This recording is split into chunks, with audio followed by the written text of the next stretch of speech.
Olá! Para quem não me conhece ou não lembra do meu nome, eu sou Suelen, sou professora de Educação Física e estarei com vocês aqui hoje mais uma vez para aprendermos um pouquinho mais do nosso componente curricular, que é a disciplina de Educação Física. Hoje, a nossa unidade temática será sobre esportes, precisamente com os conteúdos de atletismo e futebol. Vamos lá? Então, primeira coisa que a gente tem que entender é o que são os esportes. O que a gente imagina que seja. E não para dizer o tipo, um modelo de esporte específico, mas como aconteceu, qual o conceito dele. Então, primeira coisa que a gente tem que entender é que a palavra esporte tem suas raízes na palavra desporto, ou seja, uma palavra de origem francesa, que significa prazer, descanso, recreio.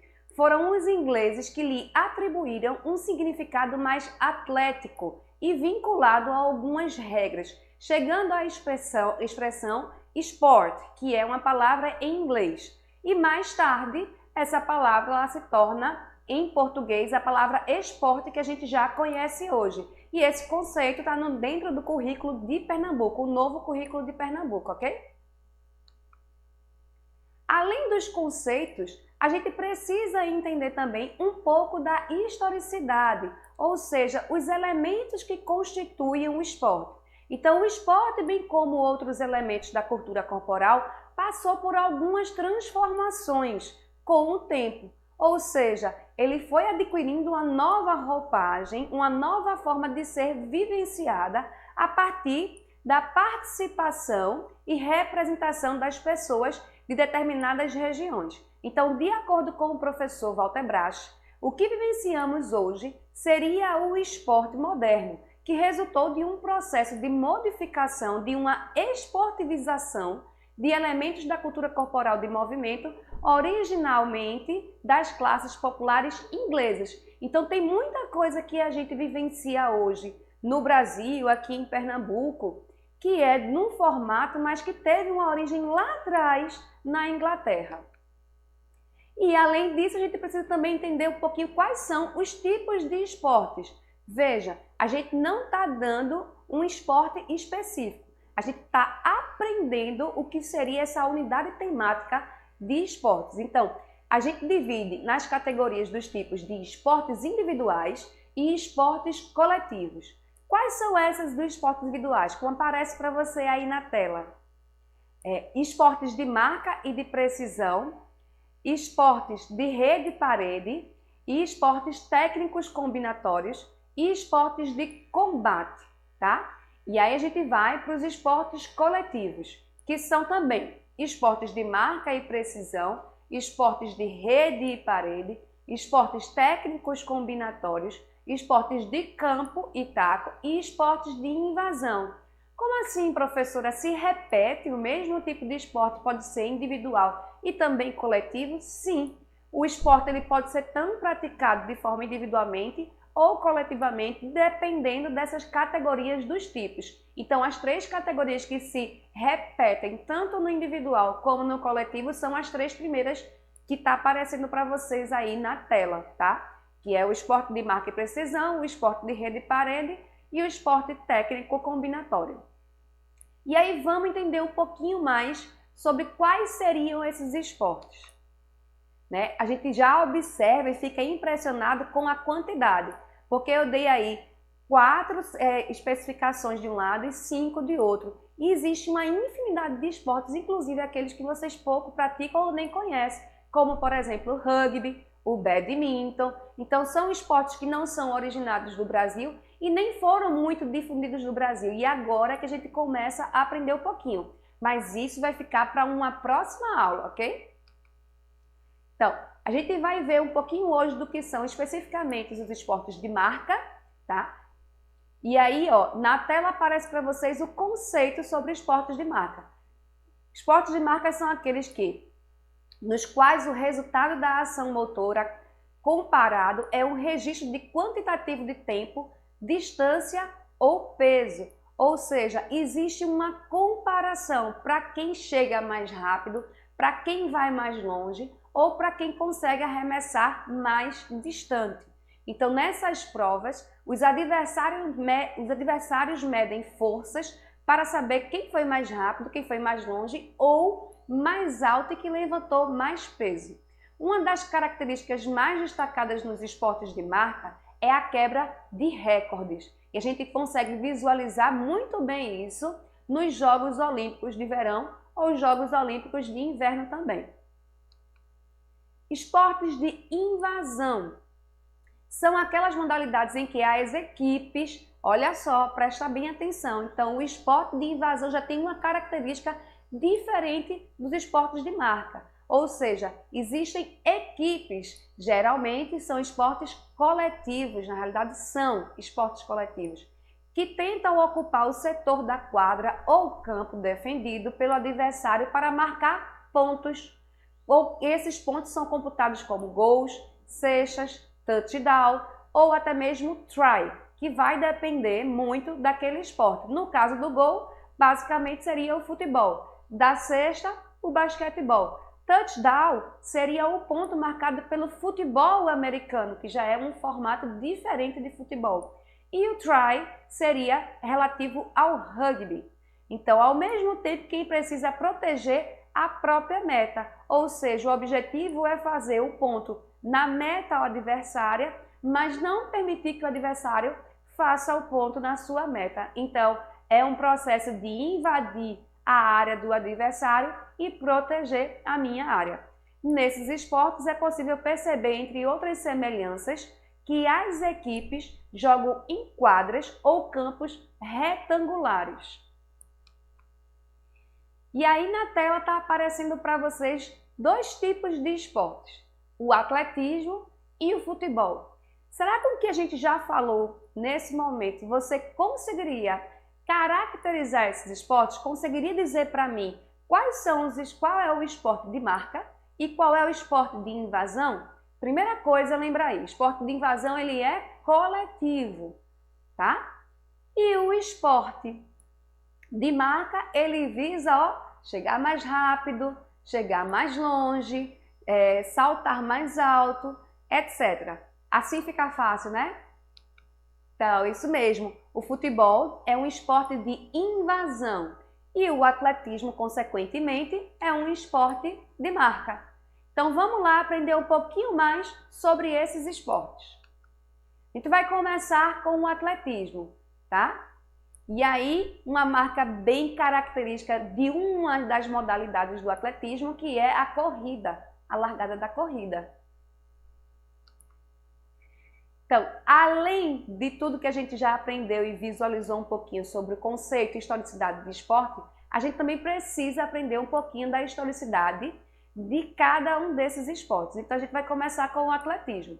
Os Jogos Olímpicos, tá? Eles iniciaram, então a primeira aparição do atletismo, com regras, tudo muito bem estabelecido, foi no ano de 776 a.C., ou seja, há quase 3.000 anos atrás, né? Então foi a primeira aparição oficial do atletismo e tem a sua origem na Grécia, onde foram criados os estados para a realização das corridas a pé. Professora, toda corrida não é a pé? Não, vocês lembram que existem corrida de automóvel, né? A Fórmula 1, o kart, etc. Existe corrida de motos e naquela época, lá atrás, existiam também as corridas das bigas. Lembram o que são as bigas naqueles filmes épicos que são feitos carruagens, né? Umas pequenas carruagens puxadas por um monte de cavalo. Tem até um filme muito famoso chamado Ben-Hur, né? Então, aquilo ali também era considerado como um esporte, a corrida de bigas, tá? Mas, além dessa data específica de 776 a.C., já existem registros no Antigo Egito da prática do atletismo, tá? E no Oriente, ou seja, há mais de 5.000 anos atrás, né? Até mesmo antes da aparição de Cristo, né? E por isso que a história, lembram-se bem da história que divide-se em antes de Cristo e depois de Cristo. Então já existem registros históricos do atletismo antes mesmo do nascimento de Cristo. E aí quais são as modalidades, professora, do atletismo? Basicamente são corridas, lançamentos E saltos, geralmente é praticado em estádios, exceto a maratona, que é uma corrida de longa distância e ela também pode ser praticada na rua. E aí, pensando um pouquinho sobre a questão dessas corridas, lançamentos e saltos, existe uma prova também específica, que é o pentatlo moderno, que ela vai estar englobando 5 ações diferenciadas, mas também vai ficar para uma outra aula, tá bom? Então, na imagem para vocês que está aparecendo agora, tá? Acompanha aí. É uma imagem de um estádio de atletismo, ok? E aí o que acontece? Existem essas linhas aí brancas, né, num terreno vermelhinho, que são as pistas de corrida, que podem ser corridas, a gente vai ver mais um pouquinho à frente, corridas de curta, de média ou de longa distância. E dentro desse estádio tem aí outras áreas demarcadas que são para outras provas, como os saltos e também como os arremessos e lançamentos, tá? O maior estádio daqui de Pernambuco de atletismo, que é mais comumente usado, é o estádio do Santos Dumont, tá? Então, do Centro Esportivo Santos Dumont, que fica lá no bairro de Boa Viagem. Boa Viagem em Setúbal. Então, destrinchando um pouquinho para vocês a questão das modalidades. Como eu falei, as corridas elas podem ser divididas em curta distância ou de velocidade, também chamada, que são as corridas, né, de até 400 metros. Pode ser também com barreiras, tá? A de média distância ou meio fundo, que é a partir dos 800 metros até 1.500. Existem sites que colocam de 1.500 até 2.000 metros, tá?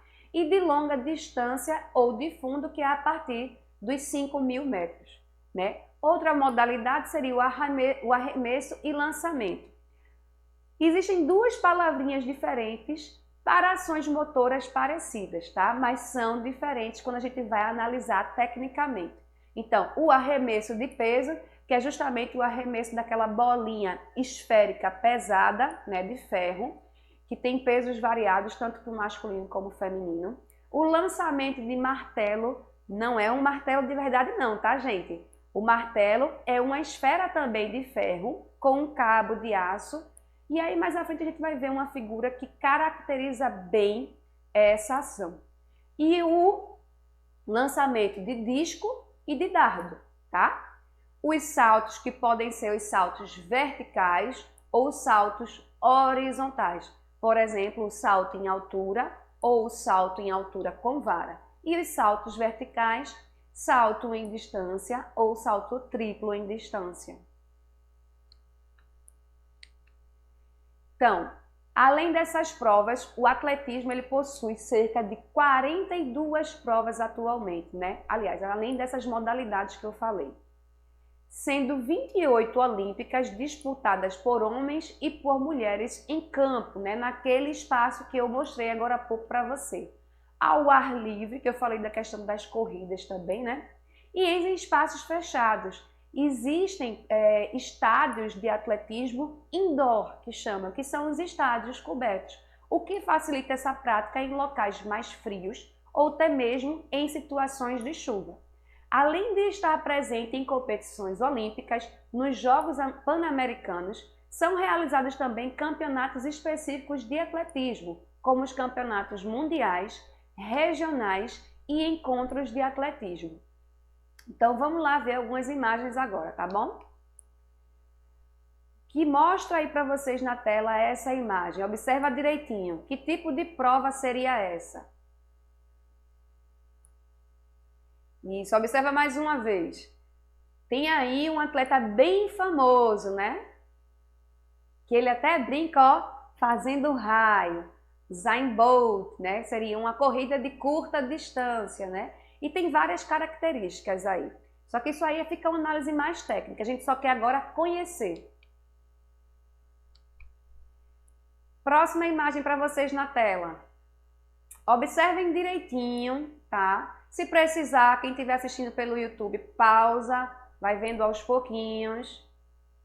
E seria o arremesso de peso, tá? A esferinha que eu falei que fica na mão da pessoa. Próxima imagem. Alguém saberia identificar dentro da característica que eu falei?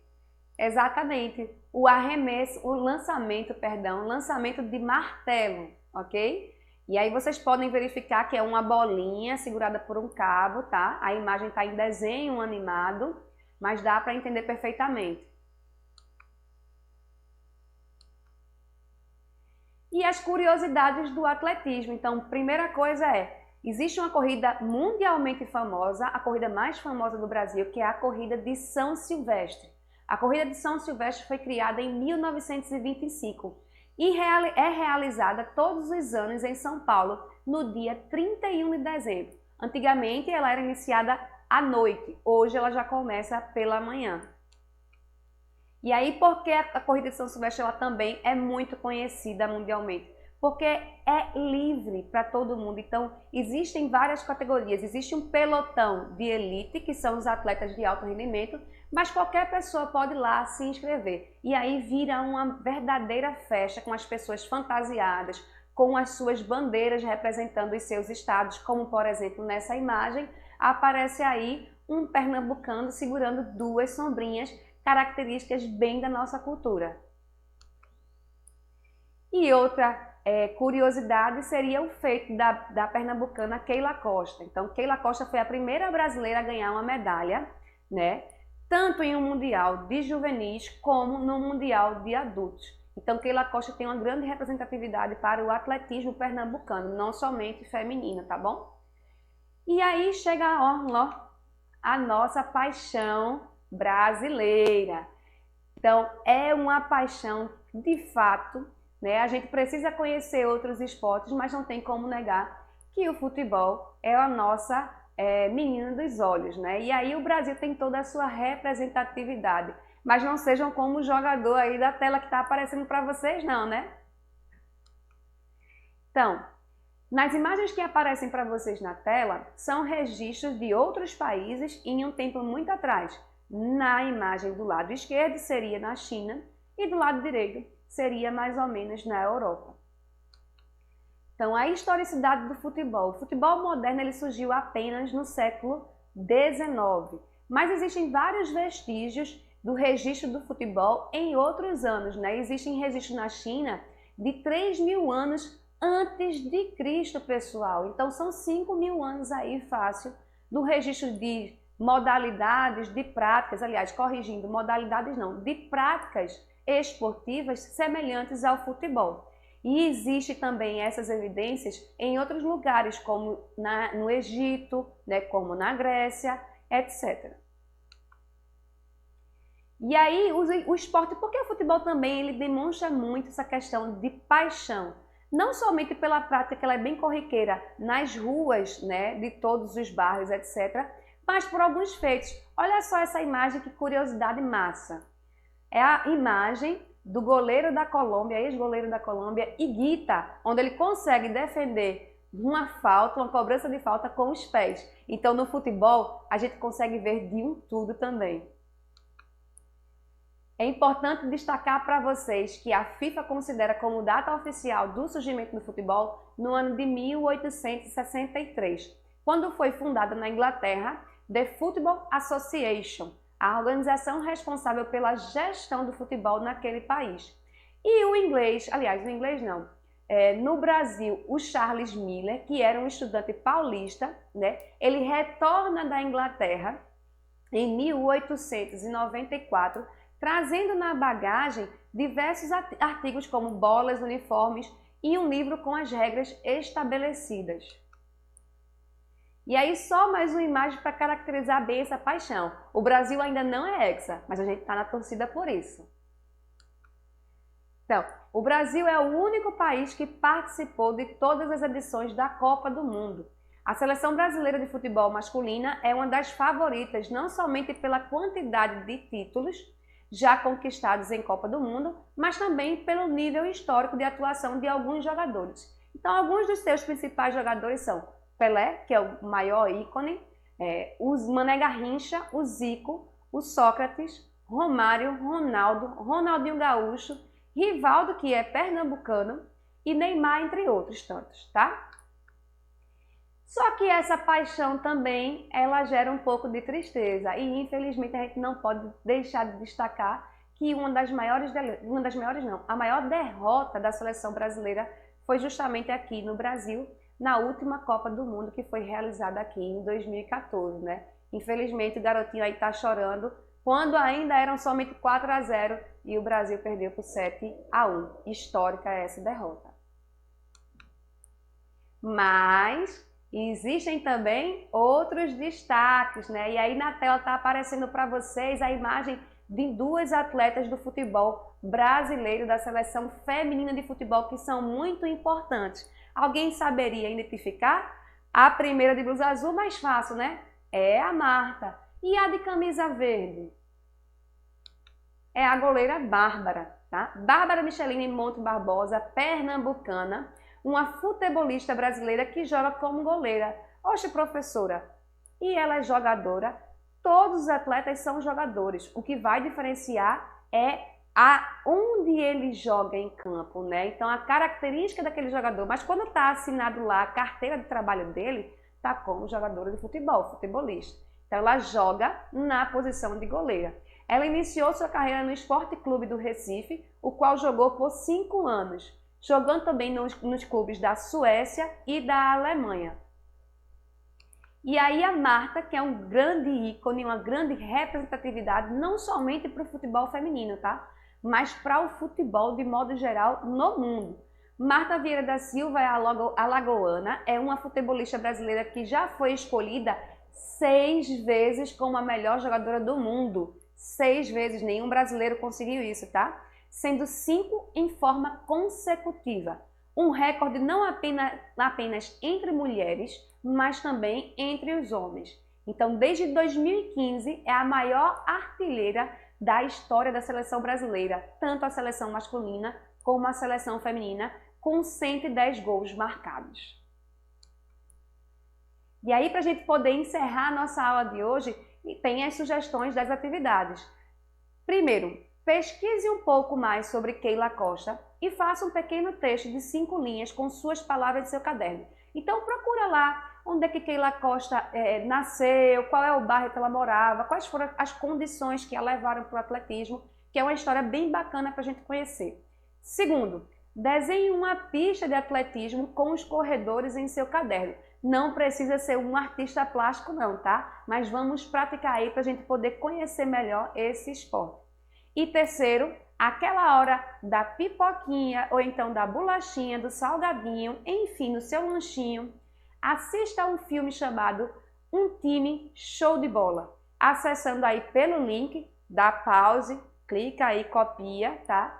E depois conta pra gente o que aprendeu com o vídeo sobre jogar em equipe e superar os seus medos. Qualquer dúvida, pode procurar a gente na rede social, acessando lá pelo Instagram, o EducaPE também. E também no início está lá o meu Instagram para vocês poderem tirar qualquer dúvida sobre a aula, tá bom?